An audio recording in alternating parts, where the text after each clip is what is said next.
मेरी मर्जी, मैं चाहे यह करूं, मैं चाहे वहां करूं, मैं चाहे यहाँ जाऊं, मैं चाहे वहां जाऊं, गोरे को मैं काला कहूं, काले को मैं गोरा कहूं, जीजा को मैं साला कहूं, नाड़ी नदी को मैं నాలా कहूं, బినా చావి తాలా కోను, ఇలా అని చెప్పి గోవింద గారు ఓ పాట పాడారు. వాడి ఇష్టం, వాడు ఏదనుకుంటే అది. ఆ పరిధిలో ఉంది మన సుప్రీంకోర్టు వ్యవహారం. సుప్రీంకోర్టులో కూర్చున్న మిలార్డ్స్ అంటామే, అంటే అందరికంటే బాగా చదువుకున్నాడు, బ్రహ్మగారి కంటే ఒక స్టెప్ పైనే వీళ్ళందరూ. బ్రహ్మగారి అయిన తర్వాతే అన్ని విషయాలు, అన్ని పరిజ్ఞానాలు వీళ్ళకే తెలుసు. ఖురాన్ రాసిన వాడి కంటే ఖురాన్ కంటే ఎక్కువ వీడికి తెలుసు. భగవద్గీత రాసిన కృష్ణుడు, భగవద్గీత చెప్పిన కృష్ణుడు కంటే భగవద్గీత గురించి వీళ్ళకి ఎక్కువ తెలుసు. అలా అనుకుని వీళ్ళు ప్రవర్తిస్తున్నారు. ద్వంద్వ వైఖరి వ్యవహారం చేస్తున్నారు వీళ్ళు. ద్వంద్వ వైఖరి ఎందుకు చెప్తున్నాను, చాలా బాధ్యతగా మాట్లాడుతున్నాను. నేను ఓ లాయర్ని కాదు, నేను కోర్టుకు వెళ్ళలేదు, నాకు కోర్టు కేసులు ఎలా ఉంటాయో తెలియదు. కానీ సామాన్య భారతీయ పౌరుడుగా నేను చేస్తున్న అబ్జర్వేషన్ని ఎవరు ఎలా తీసుకున్నా వాళ్ళ ఆలోచనకు వదిలేస్తాను దీన్ని. ఫ్రీ స్పీచ్ విషయంలోకి వస్తే కనుక నుపుర్ శర్మ గారు ఒక టీవీ డిబేట్లో ఒక సన్నాసి వెధవ శివలింగం గురించి అప్రాచ్యంగా మాట్లాడుతూ ఖురాన్లో ఉన్న ఆయతులు తీసుకుని ఆవిడ చెప్తే ఆవిడ్ని సర్ తంచే జుదా అని చెప్పి ఆవిడ్ని కనుక వెలివేస్తే, బీజేపీ వాళ్ళు ఆవిడ వెలివేస్తే, ఉన్న పదవి నుంచి బయటికి లాగేస్తే, అప్పుడు జరిగిన అల్లర్లలో కన్నయ్యాలనే ఒక దర్జీవాడి హత్య జరిగితే కోర్టులో ఈవిడ మీద చాలా పిటిషన్లు అన్నీ వస్తే అన్నీ సుప్రీంకోర్టుకు మార్చమని ఈవిడ అర్జీ పెట్టుకుంటే ఆ సుప్రీంకోర్టు జడ్జి ఏమన్నాడు, నీ వెధవాకుడు వల్ల కదా ఇదంతా అయింది, నీ ఇష్టం నువ్వు మాట్లాడుతున్నావు, నువ్వు బాధ్యత వహించాల్సిందే ఈ కన్నయ్యలాల హత్య గురించి అని చెప్పి ఆవిడ అవమానపరిచి దుర్భాషలాడి, ఇంకా తీర్పు కూడా రాలేదు అది. ఆ దుర్భాషలాడిన సుప్రీంకోర్టు జడ్జి. ఆ సుప్రీంకోర్టులోనే జుబేర్ అని ఉన్నాడు ఒకడు, ఆల్ట్ న్యూస్ అని ఒకటి వాడు ప్రసారం చేస్తూ ఉంటాడు. ఈ ఆల్ట్ న్యూస్ వ్యవహారం వల్లే ఢిల్లీలో షాహీన్ బాగ్ జరుగుతున్న సమయంలో అయిన అల్లర్లలో 140 మంది చచ్చిపోవటం, హిందువుల ఆస్తులన్నీ దహనం అయిపోవటం, ఇవన్నీ ఈ జుబేర్ పెట్టిన పోస్టుల వల్ల వాడు మాట్లాడిన మాటల వల్లే. వాడిని కోర్టుకు తీసుకొస్తే ఇదే సుప్రీంకోర్టు వాళ్ళు ఫ్రీ స్పీచ్ ఎవరికైనా ఉండొచ్చు, వాడు మాట్లాడుకోవచ్చు అని చెప్పి వాడిని బాయిజత్ బరీ చేశారంటే ఎటువంటి షరతు లేకుండా వాడిని వదిలేసింది ఈ సుప్రీంకోర్టు. ఇటువంటి ద్వంద్వ వైఖరి.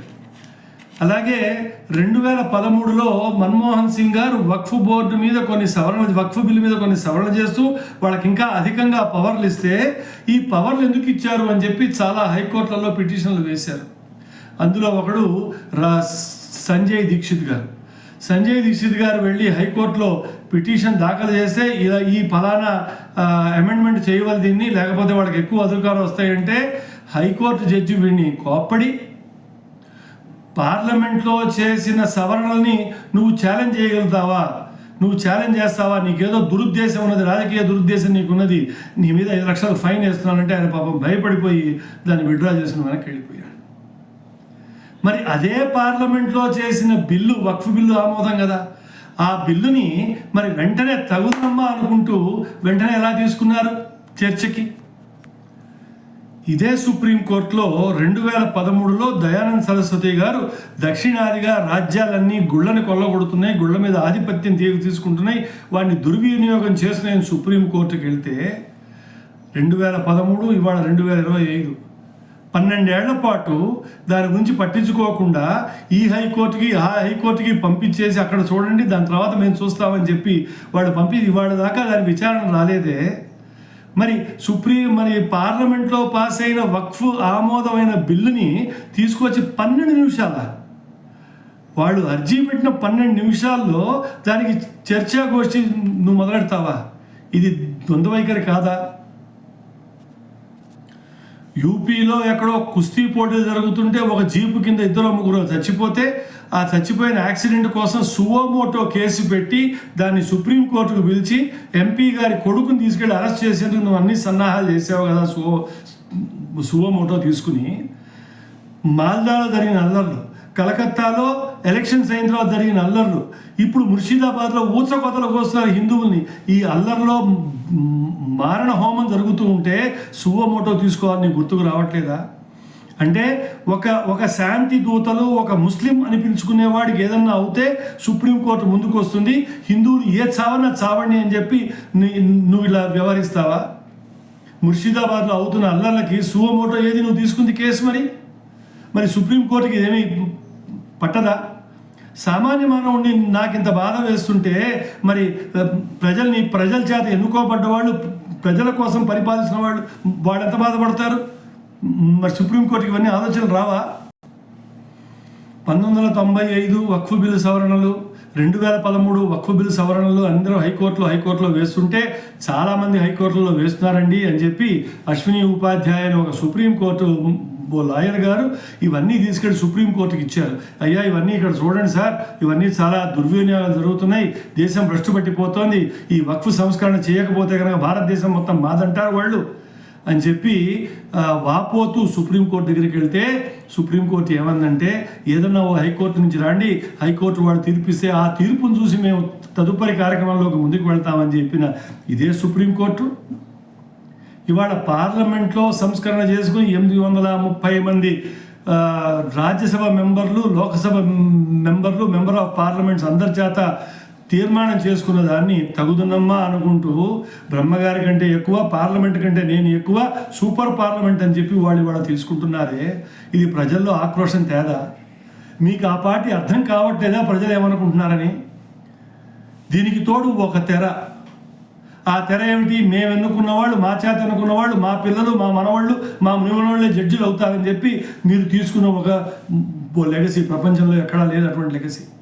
అటువంటి సుప్రీంకోర్టు ద్వంద్వ వైఖరి రేపు భగవద్గీత కాదు, రామాయణం కాదు, మహాభారతం కాదు, వేదాల మీద కూడా వీళ్ళు మాట్లాడగలిగిన స్తోమత ఉందని వీళ్ళు అనుకుంటున్నారు.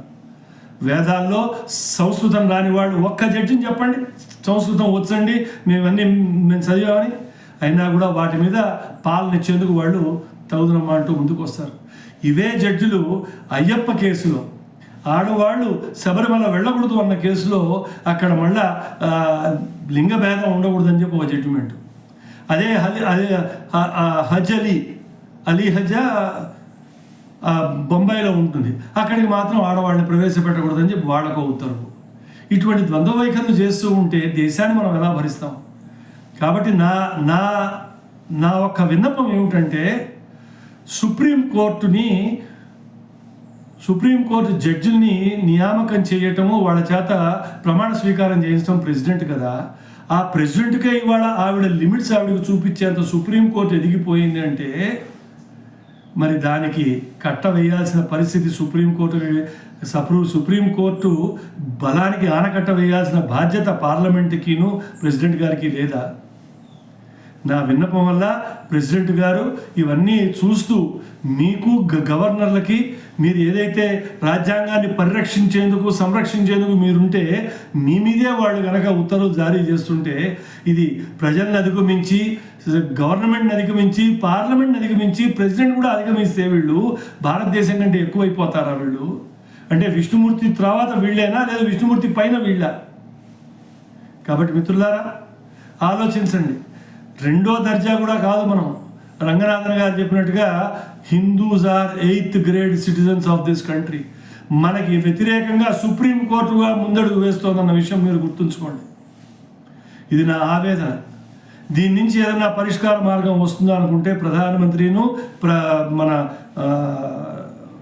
ప్రెసిడెంట్ గారు ఇద్దరే చేయగలుగుతారు.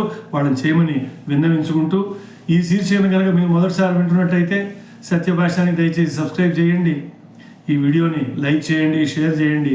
ప్రజలందరికీ, మీరు ఎన్నుకున్న కార్పొరేటర్లు, మీరు ఎన్నుకున్న ఎమ్మెల్యేలు, మీరు ఎన్నుకున్న ఎంపీలందరికీ పంపించండి.